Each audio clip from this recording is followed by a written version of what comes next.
మేడి పండు చూడు మెలిమై ఉండును, పొట్ట విప్పి చూడు పురుగులుండును. వేమన గారు ఏనాడో చెప్పిన ఈ పద్యం ప్రస్తుతం మార్కెట్లో దొరుకుతున్న మామిడి పండ్లకు అక్షరాలా సరిపోతుంది. ఎండాకాలం వచ్చేసింది. ఎటు చూసినా నోరూరించే మామిడి పండ్లు రోడ్ల మీద మార్కెట్లలో గుట్టలు గుట్టలుగా కనిపిస్తున్నాయి.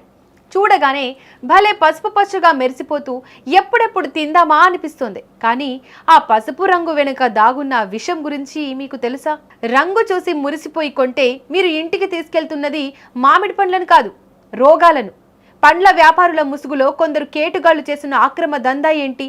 నకిలీ మామిడి పండ్లను ఎలా గుర్తించాలి? ఈ వీడియోలో చూద్దాం. మామిడి పండ్లు సీజన్ ఫుడ్, అందుకే ఎండాకాలంలో దొరికే మామిడి పండ్లకు తినేవారి సంఖ్య ఎక్కువే. అది క్యాష్ చేసుకున్న కేటుగాళ్లు మార్కెట్లోకి నకిలీ మామిడి పండ్లను సరఫరా చేస్తున్నారు. నిజానికి మామిడి పండ్లను సహజంగా పండబెడితే సమయం పడుతుంది.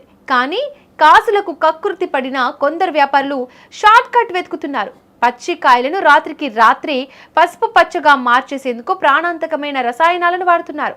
తాజాగా హైదరాబాద్లోని గోషామహల్ అడ్డాగా కొనసాగుతున్న ఇలాంటి ఒక భారీ అక్రమ దందాకు నగర పోలీసులు చెక్ పెట్టారు. మామిడికాయల మధ్యలో ఆరోగ్యానికి అత్యంత ప్రమాదకరమైన ఎథిలిన్ ప్యాకెట్లను ఉంచి పండిస్తున్న ఓ ముఠాను అధికారులు రెడ్ హ్యాండెడ్ గా పట్టుకున్నారు. ప్రజల ప్రాణాలతో చెలగాటమాడుతున్న ఇలాంటి నకిలీ వ్యాపారులపై అధికారులు ఉక్కుపాదం మోపుతున్నారు. పచ్చిగా ఉంటే మామిడికాయలు రంగు ఎలా మారుతుందో తెలుసుకుంటే ఈ ఎథిలిన్ ప్యాకెట్లను బాక్సుల్లో వేయగానే పచ్చికాయలు కేవలం 24 గంటల్లోనే నిగనిగలాడే పసుపు రంగులోకి మారిపోతాయి. పైకి పండు పూత పూసినట్లుగా చూడగానే నోరూరించేలా కనిపిస్తాయి. కానీ అది కేవలం పైకి మాత్రమే. వాటిని కట్ చేసి తింటే కానీ తెలియదు అవి ఇంకా పచ్చి కాయలే అని. లోపల గుజ్జుగుజ్జుగా పుల్లగా ఉంటుంది. సహజంగా పండిన మామిడి పండ్లకు ఉండే ఆ మధురమైన వాసన, రుచి వీటిలో అస్సలు ఉండవు. ఇది పండు కాదు, రసాయనాలు పూసిన ఒక విషపు కాయ. ఇక ఇలా రసాయనాలతో పండించిన పండ్లను తింటే కడుపులో మంట, వాంతులు, డయేరియా వంటి సమస్యలు వెంటనే వస్తాయి. దీర్ఘకాలంలో నాడీ వ్యవస్థ, కాలేయం, కిడ్నీల మీద తీవ్రమైన ప్రభావం పడుతుందని వైద్యులు హెచ్చరిస్తున్నారు. మరి ఈ నకిలీ పండ్లను ఎలా గుర్తించాలి? ముందుగా రంగు గమనించండి. సహజంగా పండిన పండు అక్కడక్కడ కొద్దిగా ఆకుపచ్చ రంగుతో సహజమైన పసుపు రంగులో ఉంటుంది.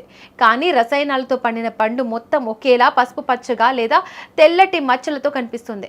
ఇక రెండోది వాసన చూడండి. సహజ మామిడి పండును ముక్కు దగ్గర పెట్టుకుంటే ఆ తీయటి సువాసన ఇట్టే తెలిసిపోతుంది.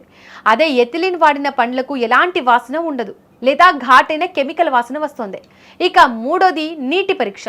మామిడి పండును నీళ్లలో వేస్తే అది మునిగితే సహజంగా పండినట్లు, అదే పైన తేలితే అది రసాయనాలతో పండించిన పచ్చి కాయ అని అర్థం చేసుకోండి. విన్నారు కదా, బాగా కనిపిస్తుంది కదా అని ఏది పడితే అది కొనేయకండి. మీరు పెట్టే డబ్బుల కంటే మీ ఆరోగ్యం, మీ పిల్లల ప్రాణాలు ఎంతో విలువైంది. పండ్లు కొనే ముందు 1-2 సార్లు చెక్ చేసుకోండి. ఇంటికి తెచ్చాక కనీసం అరగంట పాటు ఉప్పు నీటిలో లేదా బేకింగ్ సోడా నీటిలో నానబెట్టి ఆ తర్వాతే శుభ్రంగా కడిగి తినండి. ప్రజల ప్రాణాలతో ఆడుకుంటున్న ఇలాంటి నకిలీ వ్యాపారుల గురించి మీకేమైనా తెలిస్తే వెంటనే అధికారులకు సమాచారం ఇవ్వండి.